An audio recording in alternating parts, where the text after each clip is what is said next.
Hello friends, I hope you doing good. आज के edition की शुरुआत करते हैं। बिफोर वी बिगिन, ये लास्ट एडिशन के साथ एसोसिएटेड प्रिलिमिनरी प्रैक्टिस क्विज के रिजल्ट्स हैं। Congratulations Devendra, Chanda and Chetan. There is a tie. आज के एडिशन के साथ भी एक करंट अफेयर क्विज एसोसिएटेड है। आप उस क्विज को डिस्क्रिप्शन में दिए गए लिंक से अटेम्प्ट करें। It will help you in your preliminary preparation. Let's get started with the current affair events for today. ये आज की पहली न्यूज है जुडिशरी से, जहां पर गवर्नर की लेजिस्लेटिव पावर्स पर एक सिग्निफिकेंट जजमेंट दी गई है।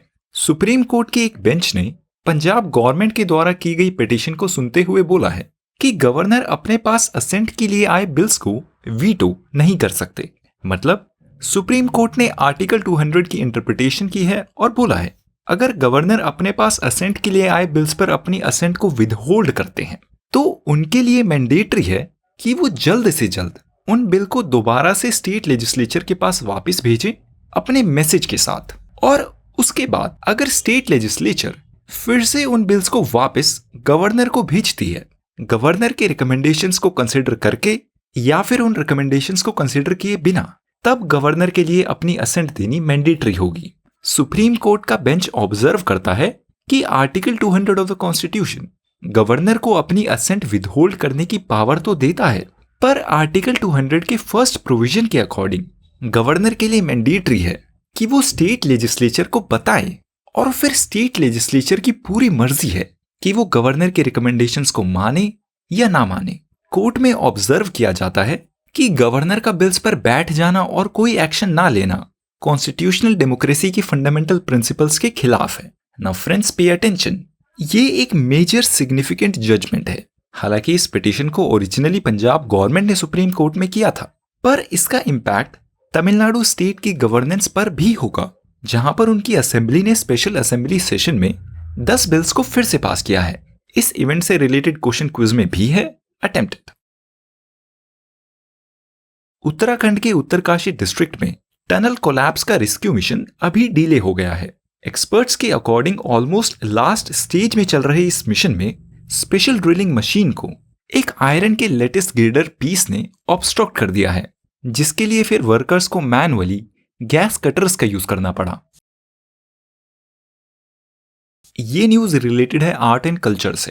प्राइम मिनिस्टर नरेंद्र मोदी कल मथुरा में सिचुएटेड श्री कृष्ण जन्मभूमि पर थे, जहां पर मिडीवल एरा सेंट मीराबाई की 525वीं बर्थ एनिवर्सरी को सेलिब्रेट किया गया था। प्राइम मिनिस्टर नरेंद्र मोदी मीराबाई की लाइफ के बारे में बोलते हैं कि मीराबाई की लाइफ डिवोशन और फेथ का एक यूनिक एग्जाम्पल है। Now friends, this event makes Mirabai an important topic for this exam. Saint Mirabai की बात करें तो मीराबाई का जन्म 15th सेंचुरी में राजस्थान के मेवाड़ रीजन में हुआ था, और इंडिया में भक्ति ट्रेडिशन को ग्रो करने में उनका एक सिग्निफिकेंट रोल है। उन्होंने मेवाड़ के रॉयल हाउसहोल्ड को छोड़कर एक एसेटिक की जिंदगी जीने को चुना और अपनी लाइफ उन्होंने कृष्णा को डेडिकेट कर दी। फ्रेंड्स, प्रिलिमिनरी 2022 में पूछा गया ये क्वेश्चन भी इसी तरीके के एक इवेंट से रिलेटेड था। आप आर्ट एंड कल्चर सब्जेक्ट में सभी मेजर सेंट और रिफॉर्मर्स के बारे में जरूर पढ़ लें। इंडिया के union minister for electronics and IT Ashwini Vaishnaw, उन्होंने बोला है कि तेजी से ग्रो हो रहे डीपफेक्स को रेगुलेट करना जरूरी है, और इसके लिए गवर्नमेंट जल्द ही कुछ रूल्स को एस्टैब्लिश करेगी। गवर्नमेंट का एम है अगले कुछ दिनों में डीप फेक से रिलेटेड 4 मेजर एरियाज में एक्शन लेने का। वो एरियाज हैं डीप फेक्स का डिटेक्शन, मतलब उनको डिटेक्ट करना, उनकी फास्ट स्प्रेड को रोकना, ऐसे मैकेनिज्म्स को इंट्रोड्यूस करना ताकि ऐसे डीप फेक्स को जल्द ही रिपोर्ट किया जा सके, और लोगों में डीप फेक्स को लेकर एक अवेयरनेस को जनरेट करना। अब इस इवेंट पर जो भी डेवलपमेंट्स होते हैं, वील फॉलो देम। अब ये न्यूज एक पॉलिटिकल न्यूज है, बट इस इवेंट में इलेक्शन कमीशन ऑफ इंडिया भी इन्वॉल्व है, इसलिए हम इसको कवर कर रहे हैं। तो राहुल गांधी ने अपनी एक रीसेंट स्पीच में प्राइम मिनिस्टर नरेंद्र मोदी को नाम लिए बिना पनौती और जेब कतरा बोलकर रेफर किया है। याद है? हाँ, क्या पनौती पनौती। राहुल गांधी के इस एक्शन को एक्नॉलेज करते हुए इलेक्शन कमीशन ऑफ इंडिया ने उनको एक नोटिस भेजा है और 25 नवंबर तक उनको रिप्लाई करने का समय दिया है। इलेक्शन कमीशन ऑफ इंडिया ने अपने नोटिस में बोला है कि राहुल गांधी की ये speech representation of people act 1951, Indian penal code का सेक्शन 499 और मॉडल कोड ऑफ कंडक्ट के प्रोविजन को वायलेट करता है। अब इस इवेंट की जो भी एवोल्यूशंस होती हैं, वील कीप फॉलोइंग देम। इस इवेंट से रिलेटेड एक क्वेश्चन क्विज में भी है, अटेम्प्ट इट। ये न्यूज है इजराइल हमास कॉन्फ्लिक्ट से रिलेटेड। तो कतर कंट्री ने अनाउंस किया है कि इजराइल और हमास के बीच आज सुबह से एक सीज फायर को मेंटेन किया जाएगा। इस पीरियड में दोनों तरफ से कोई अटैक्स नहीं होंगे और इस पीरियड में हमास के द्वारा उनके बनाए गए होस्टेजेस को रिलीज किया जाएगा, जिसके लिए एक लिस्ट को प्रिपेयर किया गया है, और पैलेस्टीन की सिविलियन पॉपुलेशन तक ह्यूमैनिटेरियन एड को भी पहुंचाया जाएगा। ये सीज फायर एग्रीमेंट फिलहाल 4 दिन के लिए ही है और इस मेजर एग्रीमेंट को कतर ने ब्रोकर किया है। ये न्यूज एक स्टेट बेस्ड न्यूज है और है बिहार से। नाउ डियर फ्रेंड्स, जो इन एडिशंस को रेगुलरली फॉलो करते हैं, आपको पता होना चाहिए कि बिहार के चीफ मिनिस्टर ने रिसेंटली डिक्लेयर किया था कि वो यूनियन गवर्नमेंट से बिहार के लिए एक स्पेशल कैटेगरी स्टेटस की डिमांड करेंगे, और अगर उनको ये स्टेटस नहीं दिया जाता तो फिर वो एज अ प्रोटेस्ट एक मूवमेंट को लॉन्च करेंगे। तो अब इस इवेंट में ये डेवलपमेंट है कि बिहार स्टेट असेंबली ने स्पेशल कैटेगरी स्टेटस की डिमांड के लिए एक रेजोल्यूशन को पास कर दिया है। अब इस रेजोल्यूशन का जो भी इफेक्ट होता है, वील फॉलो इट अप। अब हम फिर से बात करते हैं कि ये स्पेशल कैटेगरी स्टेटस क्या होता है और फिलहाल इंडिया में इसका क्या स्टेटस है। Special category status, as it is clear by the name, एक स्पेशल स्टेटस होता है जो कॉन्स्टिट्यूशन में मेंशन्ड नहीं है, रिमेंबर दिस। पर इसको 2014 से पहले एग्जिस्ट करने वाले institution planning commission of India की एक major body national development council (NDC) ने इन्वेंट किया था। ये स्टेटस डिसएडवांटेज्ड स्टेट्स को दिया जाता था कुछ स्पेसिफिक क्राइटेरियाज पर, जैसे कि उस स्टेट का टेरेन, मतलब वहां पर पहाड़ी एरियाज है या प्लेन रीजन्स हैं, उस स्टेट की लो पॉपुलेशन और ट्राइबल पॉपुलेशन के बेसिस पर, उस स्टेट की लोकेशन के बेसिस पर कि क्या वो स्टेट किसी इंटरनेशनल बाउंड्री से जुड़ा हुआ है, उस स्टेट की इकोनॉमिक और बैकवर्डनेस के बेसिस पर। स्पेशल कैटेगरी स्टेटस मिलने से उन स्टेट्स को काफी स्पेशल प्रिविलेजेस मिल जाते हैं, जैसे कि उनको काफी इकोनॉमिक एड मिल जाती है, गवर्नमेंट की पॉलिसीज में उनका फाइनेंशियल शेयर कम हो जाता है वगैरह। पर 14th फाइनेंस कमीशन ने यूनियन गवर्नमेंट को ये रिकमेंड किया कि अब ये स्पेशल कैटेगरी स्टेटस किसी भी स्टेट को ना दिया जाए और स्टेट्स की मदद अब फाइनेंशियल डेवल्यूशन के थ्रू की जाए। मतलब अगर किसी स्टेट की मदद करनी है तो उनको फाइनेंशियल डेवल्यूशन के समय पर ज्यादा फंड्स दे दिए जाएं।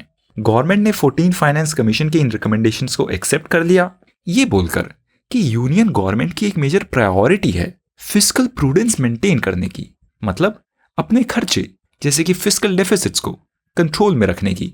तो अब इस कॉन्टेक्स्ट में union government Bihar state assembly की इस डिमांड से कैसे डील करती है, this remains to be seen and we'll follow it up. ये नेक्स्ट न्यूज है मल्टीलेटरल इंस्टीट्यूशन से। तो इंडिया ने G20 वर्चुअल समिट को होस्ट कर लिया है। इस वर्चुअल समिट का स्पेशल फोकस था Israel Hamas war. Virtually host की गई इस समिट में 22 कंट्रीज के रिप्रेजेंटेटिव्स ने पार्टिसिपेट किया। इस वर्चुअल मीटिंग में Canadian prime minister Justin Trudeau और रशियन प्रेसिडेंट व्लादिमीर पुतिन भी थे। आउटकम्स के पर्सपेक्टिव से तो ये समिट सितंबर में हुई G20 लीडर समिट जितनी सिग्निफिकेंट नहीं थी। इस समिट में प्राइम मिनिस्टर के द्वारा की गई स्टेटमेंट्स की बात करें तो प्राइम मिनिस्टर ग्लोबल इंस्टीट्यूशंस को रिफॉर्म करने की कॉल करते हैं, ग्लोबल लेवल पर आर्टिफिशियल इंटेलिजेंस को रेगुलेट करने की बात करते हैं, फूड एंड हेल्थ सिक्योरिटी की बात करते हैं और सस्टेनेबल डेवलपमेंट की बात करते हैं। इजराइल पैलेस्टीन कॉन्फ्लिक्ट के कॉन्टेक्स्ट में प्राइम मिनिस्टर स्टेटमेंट देते हैं टेररिज्म को लेकर इंडिया के जीरो टॉलरेंस स्टैंस की, गाजा में हो रही सिविलियन डेथ्स को रोक दिए जाने की, गाजा में होस्टेजेस को भी रिलीज कर दिए जाने की, वहां पर जल्द से जल्द एड पहुंचाए जाने की, और ये इंश्योर करने की कि ये इजराइल हमास कॉन्फ्लिक्ट और ज्यादा बढ़कर एक रीजनल कॉन्फ्लिक्ट ना बन जाए। प्राइम मिनिस्टर 2 स्टेट सॉल्यूशन की भी बात करते हैं और बोलते हैं कि डायलॉग और डिप्लोमेसी से इस इश्यू को सुलझाया जाए। ये एक और न्यूज है foreign policy and international relationship से रिलेटेड, और इसका कॉन्टेक्स्ट है इंडिया और कनाडा का बायलैटरल रिलेशनशिप। तो इंडिया ने 2 महीने के सस्पेंशन के बाद कनेडियन सिटीजन्स के लिए इंडिया के वीजा को इश्यू करना शुरू कर दिया है। External affairs minister S. Jaishankar का कहना है कि कनाडा में पहले से अब सिचुएशन काफी सुधर गई है और वहां पर अब इंडियन डिप्लोमेट्स बिना डरे अपनी ड्यूटी कर सकते हैं। नाउ फ्रेंड्स, ऑब्जर्व दिस कि इंडिया का ये स्टेप एक इंडिकेटर है कनाडा और इंडिया के बीच चल रहे तनाव में सुधार का। ये न्यूज है जुडिशरी से। सुप्रीम कोर्ट ने बाबा रामदेव की कंपनी पतंजलि आयुर्वेद को वार्न किया है कि वो अपनी कंपनी के पब्लिकली ब्रॉडकास्ट किए जाने वाले मिसलीडिंग एडवर्टाइजमेंट्स को विदड्रॉ कर ले। मतलब उन एडवर्टाइजमेंट्स को जो पब्लिकली शो किए जाते हैं पर वो ऐसी बात करते हैं जिनका कोई साइंटिफिक बेसिस नहीं है, ऐसे एडवर्टाइजमेंट्स को बंद कर दे। और अगर वो ऐसा नहीं करते तो उन पर फाइन लगा दिया जाएगा। सुप्रीम कोर्ट में पतंजलि आयुर्वेद के खिलाफ ये पिटीशन इंडियन मेडिकल एसोसिएशन ने की है। हालांकि पतंजलि ने एज अ रिस्पॉन्स बोला है कि उनके प्रोडक्ट्स ने हजारों लोगों की मदद की है और अगर वो गिल्टी पाए जाते हैं तो वो किसी भी सजा के लिए तैयार हैं। ये एक और न्यूज है जुडिशरी से। सुप्रीम कोर्ट में एक मेजर पिटीशन पर सुनवाई हो गई है। ये पिटीशन रिलेटेड है फ्रीबीज से।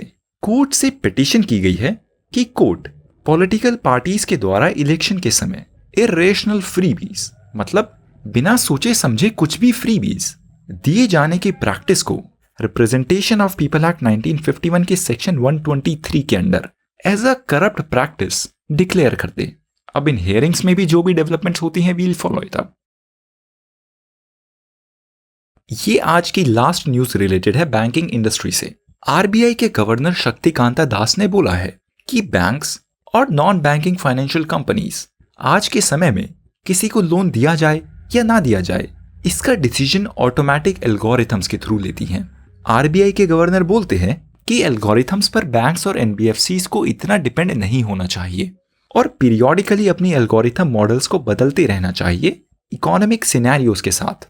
उनको ये इंश्योर करते रहना चाहिए कि उनकी एल्गोरिथम्स में कोई इंफॉर्मेशन गैप तो नहीं जिससे नॉन डिजर्विंग लोगों को लोन दे दिया जाए और लॉन्ग टर्म में फाइनेंशियल सिस्टम की स्ट्रेंथ वीक हो।